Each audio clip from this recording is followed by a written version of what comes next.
sur le plan culturel rawatina li nga xam ne moom moo nekk ci côté culture madame ñu ngi lay ziar. sànq ñu gis nga def benn prestation ak say élèves prestation bi ana soo présenté woo ba pare lan moo nekkoon motivation bi ak initiative bi. maa ngi tudd Aïssatou Ndaw madame Traoré nekk groupe scolaire Le Défi di doon présenté culture séeréer. ana ban particularité nga gis ci culture séeréer au détriment ci yeneen culture yi. Culture séeréer moom riche la traditionnel bi c'est très riche dans l'ensemble. waaw. santé mentale au milieu scolaire ana lan moo waral mu thème boobu noonu ngeen andi tey. thème boobu indi nañ ko ndax gis nañ ne il y a beaucoup de difficultés avec les enfants xale yi dañ leen di gis ñu ñëw rek mais day xam ne ñii il y a am nañu ay problème ci seen biir kër yi ba ci biir école bi mbala leneen ñoom problème yi moom bari na waaw te santé mentale dafa am ay signes surtout stress bi presque dëkk bi ñëpp a stressé surtout les élèves au niveau scolaire stress bi bari na te stress moo ëpp li muy indi santé mentale waaw harcèlement des fois nit ki day am santé mentale mais doo ko xam ci kanamam du feeñ loolu mooy harcèlement au milieu scolaire tamit ba xam yéen a ngi ciy jànkoonte ba tey. waaw am na day am ndax des fois ñu souligner la benn problème ci santé mentale. loolu day am. également éducation. xale yi dañ lay souligner kii de am na problème yaay xool lu xam ne ngay def nga coach boo ci mënul dara nga dem préféré wu ci yeneen structure. étant donné que institutrice ana nan ngay parvenir à déceler élève bu nga xam ne dafa am ay problème santé mentale. des fois nga xam ko ndax élève bi boo ko yàggee xam boo ko yàggee yoon da ngay xam kii est-ce qu'il a des problèmes parce que des fois mu ñëw stressé wu des fois mu ñëw expliqué wu nekk ci benn côté mais dañ koy posé question yow lan la après da lay wax am na ñoo xam ne dañuy wax mais am na ñoo xam ne aussi dañuy rus ñu bëgg a expliqué wu mais yow da ngay naxanteeg wax wax la lan moo xew da ngay liggéey nag ngay xamee ne kii am na ay problème bu la waxee yow yaay xool da ngay def jàppale ko ndax buñ ko ci woon mooy jàppale xale yi moo gën. Au-delà de cette situation est-ce que yéen tamit di ngeen di gis des fois ay situation yoo xam ne di ngeen ci parvenir ngeen andi ci ay solution comme des fois élève boo xam ne dafay am santé mentale boo leen ko demee ba déceler ko ana yan solution ngeen koy proposer. solution yi mooy ñu waxtaan am na ay kii comme ak MAJP ba ñu doon kii la xadi coach xadi superviseur tey ko ne ñoom dañuy dem ci ñoom bu ñu mënul am na feneen fi ñuy dem am na ay maison rose am na centre d'écoute am na yooyu dañuy dem jàppale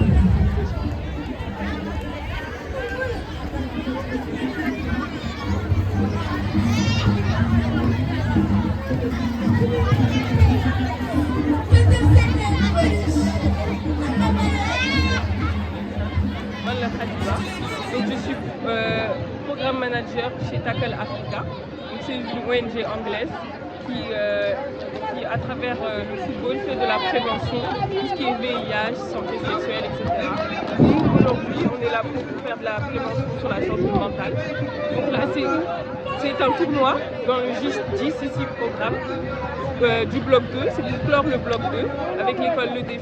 Donc il y a eu plus d'une dizaine de séances pour les former les enfants sur la santé mentale, ce que c'est vers qui se tourner. Waaw minimum.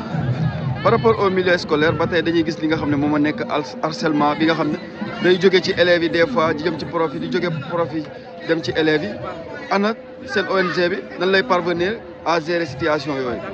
ñun léegi suñu ONG nous on va former les enseignants après enseignants yi suñu nee former kii élèves et tout ça on le fait à travers des exercices.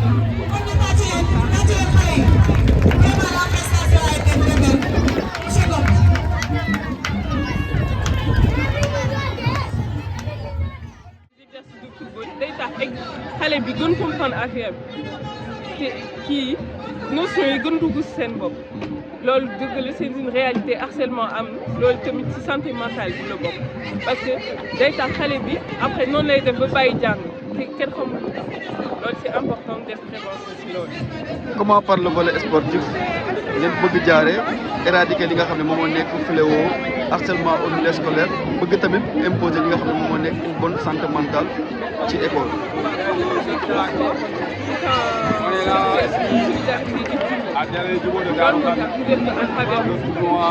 Ce sont par exemple par des exercices des conduites de balle ba ci benn case lu wax le case bi loolaa la c'est une case de refuge vers qui tu peux te retourner soit à mes problèmes santé mentale.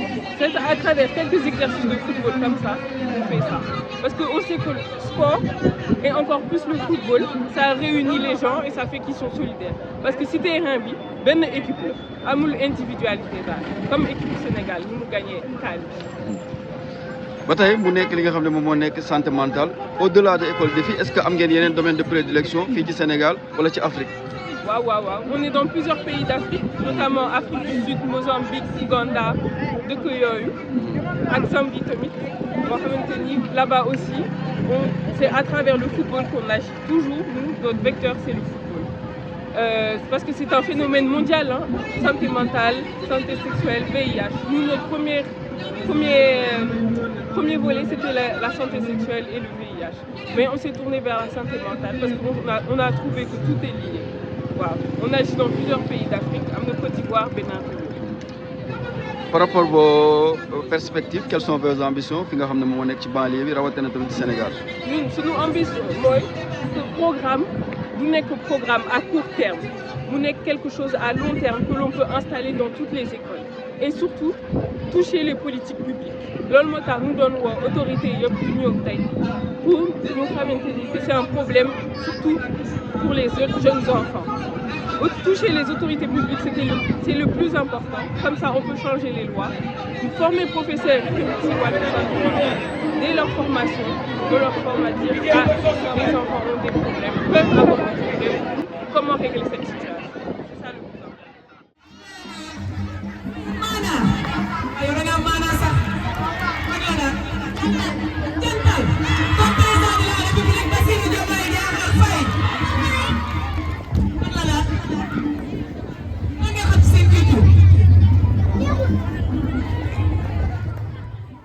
Aujourd'hui, je représente Tackle. C'est une organisation britannique en fait qui œuvre qu'en Afrique et on fait passer des messages surtout sur la santé à travers le football. Et l'idée, c'est de vraiment s'amuser avec les enfants pour vraiment faire apprendre des choses sur la santé.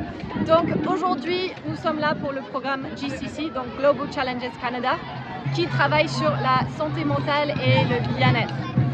Et notre vision de ce programme, bon, nous aimerons à la fin, ça va finir vers juillet, et on espère vraiment avoir un autre financement pour continuer ça à long terme, pour passer à l'échelle, passer dans plus d'écoles, travailler avec plus de profs, toucher plus d'enfants avec des messages très importants sur la promotion de santé mentale et le bien-être. Donc à long terme, qu'est-ce qu'on veut? On veut juste tout simplement faire comprendre aux enfants que tout le monde a une santé mentale, hein, que ça soit négatif, que ça soit positif. Donc on a des bons jours, on a aussi des mauvais jours. Et tout le monde a une santé mentale. C'est très important. Et j'espère à travers cette activité que les jeunes s'amusent et qu'ensemble on apprend.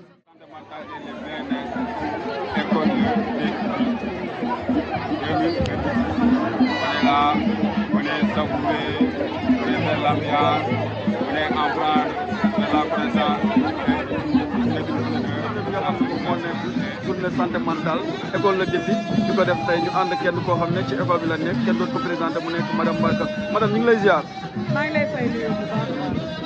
également ñu fekk la fi nga xam ne moom moo nekk terrain Djibo ngeen def benn journée boo xam ne c'est une journée exemplaire une journée boo xam ne tamit ñëpp dañ koy sàkk mu nekk li nga xam ne moo ci waxtaan mu nekk santé mentale pour nga définir santé mentale pour ñu ko xamul ana lan mooy santé mentale. Merci pour la question. maa ngi présenté wu d'abord maa ngi tudd Barka Ndaw nekk professeur de mathématiques ci groupe scolaire Le Défi nekk en même temps coach en santé mentale mu nekk ONG canadienne mu ñëw fii Sénégal di liggéey ak établissement scolaire yi ak organisation AEJT ñuy liggéey parfaite collaboration thème mu tournoi bi on travaille sur la santé mentale ku nekk xam na ni santé mentale mooy état d'esprit mooy nekk nu nit maanaam nit ki mën naa xëy am humeur bu baax comme mën naa am humeur bu bonne raison pour laquelle on dit que la santé mentale elle peut être bonne comme elle peut être mauvaise bu ñu ko doon tekki ci wolof mooy nit ki mën naa xëy tey nga nekk ci jàmm comme nga xëy tey doo nekk de mauvaise humeur tey loolu li koy def ci nit mën naa am ay facteurs yu bari yu ko causé nit manque de sommeil lu mel ni ñàkk nelaw soo xëyee ku nekk xam na ni doo nekk booy subir ay harcèlement sa famille wala sa mbedd bi communauté sa école doo am état d'esprit normal bu fekkente ne da ngay subir ay violence physique sa nekkin du normal ak yeneen facteurs yu bari yoo xam ne day affecter la santé mentale de la personne mooy tax ñuy wax très souvent il n'y a pas de santé sans santé mentale kon santé mentale lu am solo la si doomu aadama. harcèlement au milieu scolaire comme ni nga ko doon déggee autant est-ce que fléau mi ngi wàññeeku léegi par rapport ak problème yi nga xam ne ñu ngi koy def santé mentale. effectivement mi ngi wàññeeku parce que si domaine éducatif moom harcèlement yi xale yi doon subir mi ngi bari tey su ma jëlee exemple suñu école muy groupe scolaire de défi tey coach yi mooy enseignants yi nekk si école bi tey ONG bi ak waa AEJT ñoom lañ jël formé ñu donc formation boobu ñu am moom la ñuy jël jàngalaat ko xale yi nga xam ne tey xale yi dañ leen a travail ba ñu am un bon mental nga xam ne tey harcèlement bu jógee ak ku mënti ñoom dinañ am la capacité dinañ am la résilience pour mën ko soutenir nga xam ni harcèlement wàññeeku na moom franchement si milieu scolaire état donné institutrice nga nekk yaay tey xale bu ñëwee ana yan mandarga bi ngay seetlu ne kii tey nekku ci bon numéro. dëgg la loolu daf ñuy dal ci xale yi xam nga classe moom biñ naan classe moom ñëpp ngay gis léeg-léeg nga ñëw jàkkaarloo xale yi nga gis ñoo xam ne leer na la ni tey neexuñ mais tey ñoom jàngal nañu stratégie yi nga xam ne noonu la ñuy approché xale bi ba am confiance de ta personne pour mën a ñëw confier wu si yow wax la métitam wax la njàqareem yow tamit nga indi benn solution pour mën ko aider. au-delà violence physique violence verbale bi nga xam ne tamit ak agressivité bi nga xam ne ñu ngi koy gis léegi ci milieu scolaire bi muy jóge ci élèves yi jëm ci professeurs yi nan nga ko gisee tamit. effectivement wax laa nga aspect bu am solo côté boobu moo gën a nekk ci milieu scolaire sax parce que violence physique moom entre xale yi seen biir da ciy am entre professeur ak élève da ciy am même entre professeur parfois di nga gis ay tension yoo xam ne c'est un peu tendu mais dinañ ko daal quand même maintenant ci kaw violence physique ñun ci formation bi ñu jot ñun dañuy jàngal xale yi ku nekk nga nangul sa morom ku nekk nga xam ni nit ku nekk ni ko yàlla bindee la ko yàlla bindee nga accepté ko ni ko yàlla bindee loolu dina gën a wàññi violence physique seen biir buñ demoon ba mu am tey ñoom ci seen bopp ils ont la capacité de surmonter ces épreuves. Merci beaucoup.